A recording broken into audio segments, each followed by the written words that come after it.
Oh, welcome back to ARC Salt Lake. It is 7:30 now. We cover authentic, relevant, and community stories helping families today. Yeah, so today we've got Dr. Burton in with us, and we're talking about these different parenting trends and how they change throughout the years, right? So Gen Z and millennials are kind of into this, I guess it's called gentle parenting.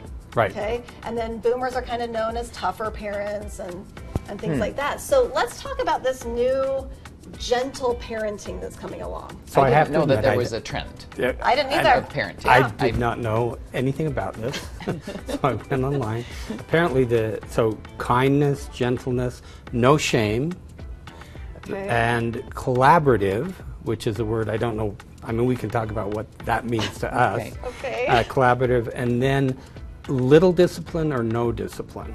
So I think that you can parent being kind and gentle. You don't need to be angry. I'll talk about how you can do that. And I think shame is always bad. Nothing good comes from shame. Guilt, however, that's a pretty good emotion to have, but not shame. And they're very different. The collaborative piece I don't understand, and I think maybe it has to do with the age difference, because I could see how you might be collaborative with 15, 16, 17-year-olds. So we're talking collaborating with your child about how you're going to parent them? Yeah, okay. but I think it's important for viewers to understand. I think I'll just make a cutoff about 11 or 12. Underneath that, so younger than 11 or 12, I don't think children have the cognitive ability to be collaborative. And so I honestly don't understand what that means in terms of parenting young children. I think it's important also to understand as parents, we want to raise children who can be functional and productive in society, right? That's the goal. So if they go to school, there are very few schools who are going to have the teacher's going to collaborate with 30 students. Should we do this assignment or should we have fun today? Could you imagine the chaos? It would be complete chaos, yes. And it starts at home. You teach them the rules that they're going to use at school. And at work when they're adults. So at work.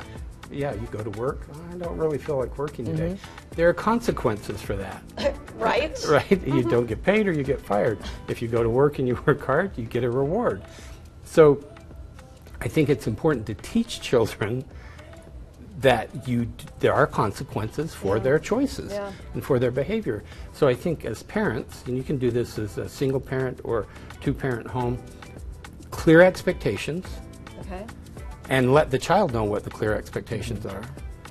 And then I believe I'll say consequences or rewards. Now, often they're the flip of each other, and it's better if you can give a reward. That's better for the child. They learn better. But there have to be consequences. Sometimes you can't avoid that. And then the third step, which is really tough for a lot of parents, is consistency and follow through. And I see a lot of parents who say, we just can't follow through, which we work on that, but I don't understand. It's a lot of work to follow through and just do it day in and day out. And all it is, but see, if you're consistent and you follow through, what you build is trust. The child then trusts you. I can trust my mom and dad because if they say this is going to happen and it happens. Well, maybe collaborative is communicating and saying, hey, this is why we're doing this. Would that be collaborating? I suppose. I mean, maybe that could be not enjoying punishing your child, but giving information, I think, is always important. Letting the child know, but then the important thing is you don't have to be angry. If you do that and something happens, then you can say, do you remember when we talked about this? And I let you know that this would happen if you did that. And I'm sorry you made that choice, and maybe next time you can make a different choice. And so I think you can be kind and gentle and empathetic and still be in charge, because that tends to give children safety. I've seen children who have too much power in the home. They're very anxious because it's too much. They can't, they might like that in some ways, but it's really scary for them because it's too much responsibility for a child who's 10 years old to have so much control. So I think parents in control give children safety. And even early on, those consequences. I remember when my kids were really little, we said, if you stay, they were laughing and being noisy in a restaurant. We said, if you guys keep this up, you're interfering other people, we're going to leave. Right. We left. Right. Because they didn't stop. Well, when you because say you're going to leave, you have to follow through and Yeah. actually leave. Yeah. But I wonder if they did that again. See, because They learned. yeah. Yeah. See what happens is if you follow through with the consequence, and that's not a mean consequence. No, it's just like, saying, remember just last saying- time you guys did this? Yeah. We left. And it's just saying, you know, this will happen, and so Yeah. we get up and we leave, and they likely won't do it again. And that's often the case.